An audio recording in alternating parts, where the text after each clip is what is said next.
Another beautiful Sunday afternoon. This is Rubbin Minds. Welcome. My name is Ebuka Obiuchendu. Thanks a lot for joining us. Elections hot in the air. Ekiti State did have their governorship elections over the weekend, and the results are in.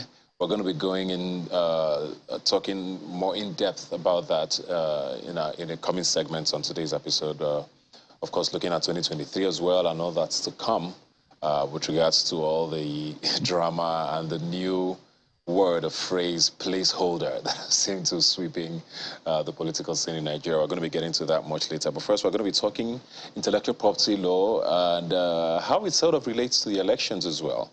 And I have here with me Tope Salami, who's the founder of Whitestone Solicitors. Thanks for being here today. Yeah, thank you very much, Ibuka. So politics is hot in the air, and of course, people wonder what does IP have to do with with politics and campaign seasons. But I wanted us to talk about this, especially because there's a lot of conversations I've seen come up. And I think one that struck a lot of people in particular was, I think, Timi Dakolo, when he tweeted, I think during the convention of the APC about his song being used. And people started to wonder, what gives in a situation like that? How do you navigate times like this when, you know, we've had so many artists play their songs being played in campaigns and elections and all of that. So let's help us understand how that ground works. Okay, fine. Thank you very much. So for the Timi Dakolo's case, naturally, when the works of intellectual properties are used, music and the likes, we have in an ideal society with an operational intellectual property laws, we have what we call collecting society. In France, we have SACEM. In America, we have BMI. We have loads of them. In Nigeria, we used to have COSON.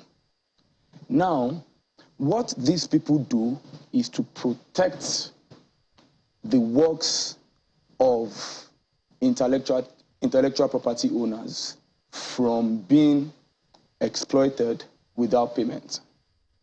So what they do is, where and when you play a particular material somewhere, they come to you, they collect royalties on behalf of the owners of the specific works being used. And their owners of intellectual property laws, owners of intellectual property works, they get paid through that. Okay. They get paid through the collective society. But I mean, in Nigeria, the opposite is, you know, the case, and it is actually very sad. Yeah, so I think why this is very sensitive for a lot of people is with politics, you know, there's always a case of whose side are you on, you know. People wonder, if I'm not particularly in support of a candidate, for example, and I have music, do I really want that candidate using my intellectual property for their, you know? So are there any ways to explore that? Do musicians or artists or whoever it is have any rights to say, for you to be able to use this, I have to give you permission? Is that a conversation that can be had at all? So I really do not think that conversation can be, you know, had. For the conversation to come up, a whole lot of legal framework must be in place. The question is, who played the song? Was it the DJ, or was the person that played the song a party member? And did the person play on the instruction of the party? There are so many questions that will be asked. Now, you as a musician, there is an implied authorization given to DJs, meaning, oh, a DJ anywhere can play any music.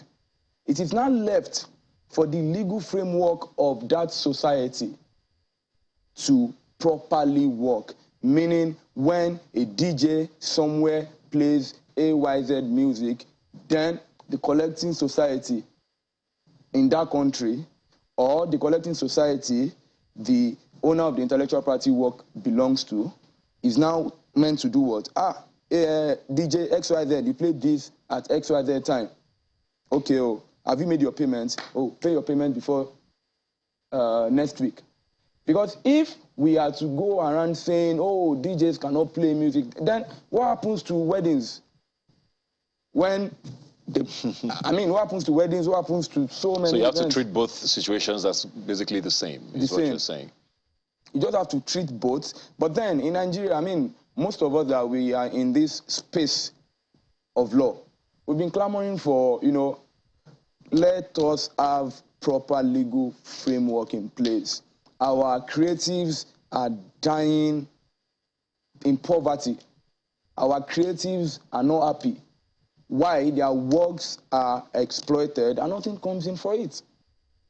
And you see them getting money from France because they belong to a collecting society in France. Yeah. We'll come back to COSON and, you know, how we can tackle that, but a little away from politics now, because something came up a couple of weeks ago with a comedian, Mr. Sabinus, I believe, and something he says, and I think a pose of his and a phrase of his was apparently used, allegedly used by a brand, and he sued them, we heard for about £1 billion or something along those lines. Yeah. And people were starting to wonder, did you trademark this? And if you did, to what extent do you have a right to claim that this is exactly what you trademarked? So 2 questions now. One, if you are known for something, do you need to trademark it before you can sue for an infringement of your rights or your image and likeness? And secondly, if it's trademarked, does it have a stand on a case like that? So if you are known for something, be it a slang, be it a mark, be it something attributed or that can be attributable to you, it is very wise to trademark it. That is the safest point. Now, for Mr. Sabinus, his own case is, you know, quite simple. Now, XYZ has used his trademarked mark or something that belongs to him that the law has given protection. Yeah.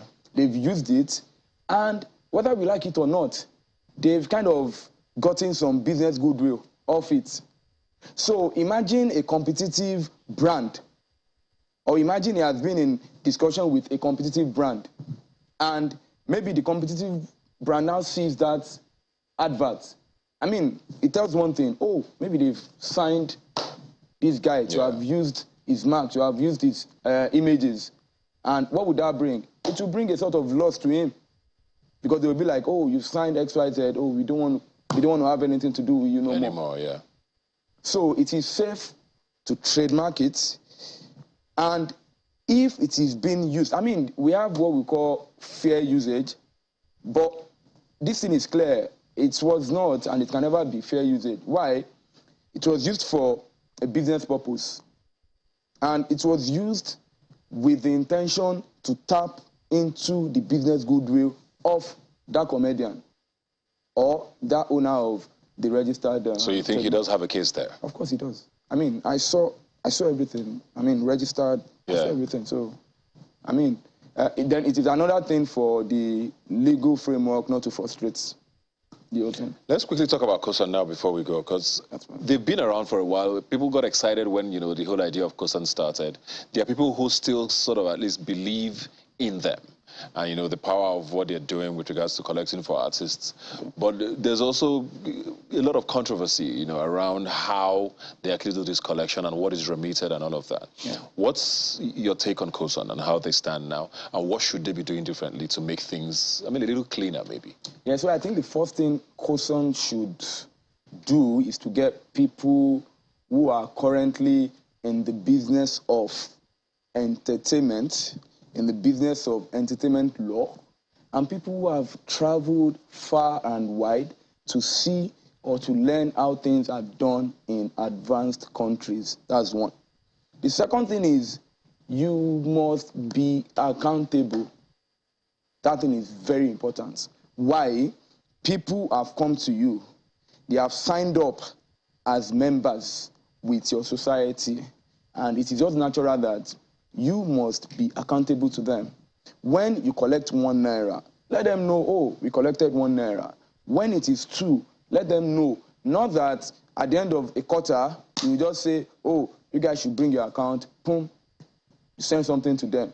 And when they come up to say, can I see the logs? Can I see the statements? Another story comes in. So there are so many things wrong with that system. And the system can only be better with the experienced and the proper people. Not because this person is in the business of entertainment. No, no. The knowledge matters a lot. The network matters a lot. The connection matters a lot. A whole lot of stuff matters a lot. Okay. Let's quickly talk about, you go back to politics now before we round up, because, you know, we've talked about music and all of that. What is off limits, you know, for when it comes to IP and a space like, you know, campaigns and elections? What are some things that are off limits for whoever it is? If it's image, if it's, you know, your works, when does it cross the line, you think? Since you're saying that what DJs, for example, are doing do not necessarily break the law unless the laws are strengthened or different. Where do you cross the line? Well, you would definitely cross the line where or when the owner of that particular intellectual property can prove, in line with all enabling laws, that you have duly, exploited his or her work without, the proper authorization. And the exploitation has been, or it is, with the purpose of getting some goodwill, business goodwill of that particular owner of intellectual property. Something happened, I think 8 years or 4 years ago. A particular song by Korede Bello. A particular politician sang it. I think they pulled him for that, which is quite different from a DJ somewhere playing it. I mean, most DJs would definitely come as independent contractors. So when they play because you, as the owner of intellectual property, there is an implied approval all around the world given to DJs. Is it different if a music video is played? Because then the image is also there. Well, if the music video is played, that is where the collecting society will come in. Will come in, okay. Because the collecting society is actually to collect monies where the works are being exploited. So in a working society, it is not even for the owner of the intellectual property work to say, oh, you've infringed on this. It is for the collecting society to say, oh, they played your song at XYZ place. Oh, the one you reported to, oh, they already paid, already sought for approval. If we were to have a good system, I mean, these people would even seek for approval before playing. They would seek for that approval of the collecting society before playing. So, I want to play this, oh yeah, what are the rates? And everything will be fine in a working society. That is a working society. Still talking about IP now. Generally, you know, a lot of people think we don't know our rights enough. You know, there are so many cases of, you know, whether it's written work, whether it's art, and I've always wondered. So speaking away from music now, business, one thing I always wonder about is with the fashion industry, for one, you know, where someone makes an outfit and other people instantly replicate it. And I've always seen people say, oh, I wonder if I can sue. I wonder if it's something I can get money of and stop this.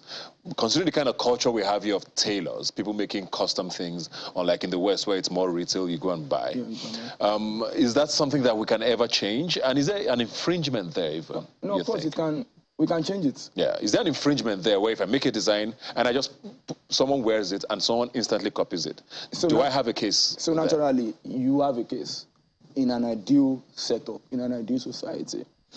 Imagine the Copyright Act was made in the year 1988.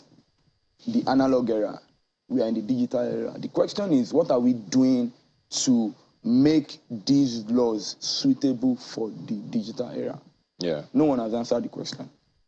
So in an ideal society, yes, there are claims. But in a society where, you know, we are most times blinded by the culture, they'll be like, go and sit down, go and sit down. But then, I mean, in an ideal society, if you can prove that your sweat was part of this whole thing, I mean, there are royalties, there are monies, you're just sleeping and you are receiving your checks at the end of every quarter. You talk a lot about strengthening. What does strengthening of the laws now look like? What should we be thinking as lawyers, or as Nigerians who might want to, do we need to push a bill? What are we thinking about when you're talking about strengthening our IP laws? So, strengthening the laws, yeah, we need to get the experts in this particular field. It's like you saying, oh, you want to do something on CIBN Act. I might not be the best. The best would be the bankers. Yeah, we need to get the experts who have been doing entertainment law, who have been working in this field for some period. Over the years, we've all made certain mistakes. Oh, what mistakes have you made? What mistakes have you made? What do you think we can do to change this particular law? Then everybody will come up with something. We get a bill, they pass the bill, everything comes in natural. Do you see that happening with how slow, not just our legislative system is, the judicial system as well? Which is why most people never want to sue, because the judicial system is so long and arduous. So aside from the judicial system being long, the question is, how many of our judges understand? It's another thing for you to get Copyright Act, Trademarks Act, Patent Act and read. It's another thing for you to understand the procedure and practice of intellectual property. The question is, how many of our judges actually understand the procedure and practice of the creative industry? That's one. The second one is, do you think or do you feel we are not entitled to having our own different courts? The only thing that particular court will be doing is just to hear matters bordering on intellectual property, the creative industry. Most people will definitely know that if you go to court, you just want to waste your time.